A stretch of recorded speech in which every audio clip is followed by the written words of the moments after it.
Keempat tersangka ditangkap di rumahnya di Jalan Petarani saat sedang tidur. Berdasarkan keterangan pelaku, kejadian tersebut bermula saat insiden laka lantas yang terjadi di depan kampus Unifa yang melibatkan tersangka dan pengendara lain. Akibat kecelakaan itu, tersangka tersinggung dengan ucapan salah satu mahasiswa Unifa. Tersangka kemudian memanggil teman-temannya untuk melakukan penyerangan yang mengakibatkan pos sapam dan sejumlah motor rusak parah. Tersangka mengaku melakukan aksi penyerangan bersama 10 orang rekannya. Kini, polisi masih melakukan pengejaran terhadap 6 pelaku lain yang kini sudah diketahui identitasnya.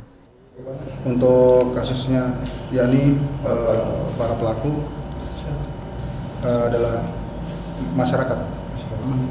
Bukan mahasiswa. Ada bukan kami dapat pastikan bukan mahasiswa. Mereka diamankan di mana nih Pak? Apakah di rumahnya seperti apa? Untuk kami amankan yakni beda-beda TKP Pak, di mana ada yang di Veterani maupun di CVDW itu sendiri.